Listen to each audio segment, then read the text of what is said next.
Bismillahirrahmanirrahim. Assalamualaikum warahmatullahi wabarakatuh. Ketemu lagi dengan saya Haris Irianto, Widyaswara BPSDM Provinsi DKI Jakarta. Bapak dan Ibu, izinkan saya menyampaikan materi pada kali ini berkaitan dengan cascading kinerja.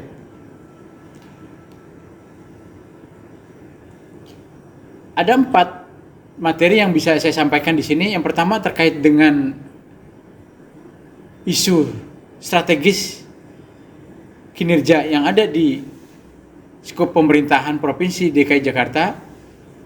Yang kedua adalah terkait dengan pohon kinerja dan model logis. Yang ketiga adalah tahapan penjenjangan kinerja. Dan yang terakhir adalah bagaimana menuangkan pohon kinerja ke dalam tahapan perencanaan dan kinerja jabatan. Bapak dan Ibu, izinkan juga menyampaikan bagaimana kita menggunakan logic model sebagai alat untuk membuat proses cascading kinerja. Nah, bahwa model logis ini artinya apa?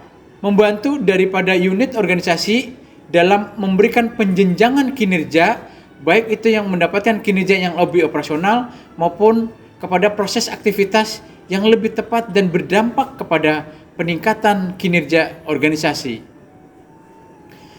Nah, ternyata ada 4 tujuan dari penjenjangan kinerja. Yang pertama adalah mampu menyelaraskan kinerja organisasi kepada kinerja unit dan individu dengan baik. Yang kedua adalah bagaimana memiliki acuan atau pedoman di dalam mencapai kinerja organisasi, unit kerja, dan individu. Sedangkan yang ketiga yaitu bagaimana kita bisa menetapkan program dan kegiatan secara berkesinambungan. Artinya apa? Baik secara fokus maupun secara tepat sasaran. Nah, sedangkan yang keempat adalah mampu menggunakan sumber daya yang ada secara efektif, efisien, sesuai dengan kebutuhan yang diinginkan. Nah, izinkan Bapak dan Ibu kita masuk kepada proses pohon kinerja dalam konteks model logis. Ada berapa uraian atau rincian tahapan yang bisa kita lakukan. Yang pertama adalah bahwa pohon kinerja ini adalah sebuah alat bantu untuk mengungkit sebuah kinerja organisasi dalam rangka mengawal struktur logika sebab akibat berbagai kondisi yang diperlukan organisasi. Dan juga ini diperlukan dalam menghasilkan sebuah outcome yang benar-benar diinginkan. Terus selanjutnya adalah dapat mengidentifikasi logika yang dapat memandu dalam menemukan strategi dan alternatif baru dalam mencapai kinerja. Selanjutnya adalah bagaimana kita bisa mengadopsi model logis ini ke dalam kinerja individu, unit maupun organisasi. Selanjutnya adalah yang keempat, model logis ini merupakan alat atau metode yang digunakan untuk membantu proses berpikir logis dalam menjalankan bagaimana berbagai kondisi komponen saling terintegrasi dan berinteraksi untuk menciptakan kondisi hasil yang benar-benar berkualitas. Terus yang terakhir adalah pohon kinerja berpikir logis adalah representasi grafis dari sebuah proses sederhana ke dalam suatu sistem yang menunjukkan relasi logis untuk proses transformasi dari input, proses, output, dan outcome untuk mewujudkan keluaran outcome tersebut. Nah, ini berbagai pohon kinerja yang bisa dilakukan. Nah, ada beberapa model logis. Yang pertama, input, proses, output, dan outcome. Terus yang kedua jadi ada input, proses, output, terus juga ada immediate outcome, ada intermediate outcome, dan ada final outcome. Nah, terus juga yang ketiga hampir sama gitu ya antara yang kedua dengan ketiga. Nah, terus juga ada terkait dengan pohon kinerja. Nah, pohon kinerja itu ada level outcome, terus turun lagi ke bawahnya ada intermediate outcome, terus turun lagi ada intermediate outcome lagi. Nah, itu biasanya antara intermediate ke outcome satu dengan intermediate outcome yang lain itu dilakukan sebuah proses cross cutting. Artinya apa? Cross cutting ini bisa membuat sebuah terobosan-terobosan baru terhadap terjadi hal-hal yang bottleneck. Terus turunan lagi ke bawah dari intermediate outcome tersebut bisa melahirkan sebuah output yang memang benar-benar langsung dirasakan keluarannya. Bapak dan Ibu, dalam konteks pohon kinerja, dalam penjenjangan kinerja ini bisa kita kategorikan ke dalam 3 objektivitas. Yang pertama apa? Ada kita sebut dengan namanya strategic objektif, yang kedua ada tactical objektif, sedangkan yang ketiga adalah operational objektif.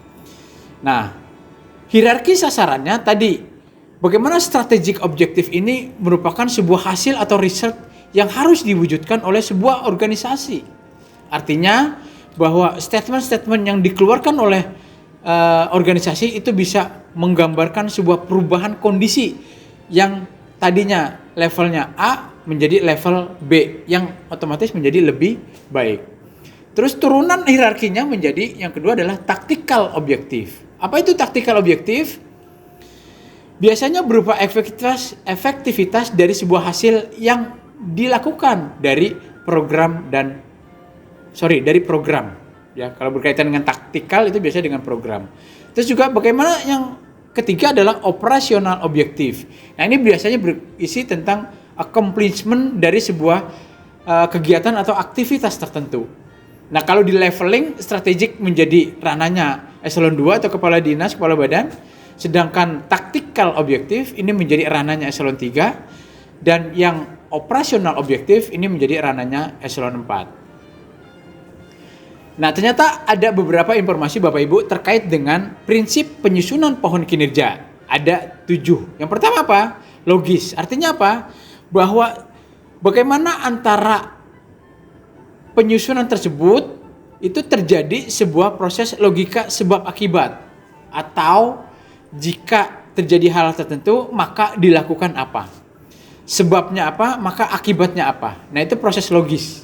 Terus yang kedua adalah empiris. Bagaimana juga berdasarkan kondisi-kondisi real di lapangan itu mengakibatkan sebuah terjadinya real fakta di lapangan bahwa isu itu memang benar-benar ada. Terus juga antisipatif. Nah, bagaimana antisipatif pohon kerja ini berdasarkan apa? Berdasarkan hipotesa dari sebuah proses untuk melihat apakah itu bicara tentang waktu. Apakah jangka pendek, menengah, ataupun jangka panjang, antisipatif. Terus yang keempat adalah dinamis. Bahwa bagaimana mengikuti sebuah perkembangan dari lingkungan strategis yang benar-benar dinamis, ini kita bisa lihat apakah dalam konteks internal ataupun eksternal. Terus juga bagaimana proses prinsip penyusunan pohon kerja ini harus juga bersifat holistik, jangan setengah-setengah. Artinya apa? Menyeluruh, terpadu, dan terintegrasi. Terus juga prinsip penyusunan pohon kinerja ini ada yang namanya kita sebut dengan out of the box. Nah, out of the box ini artinya apa?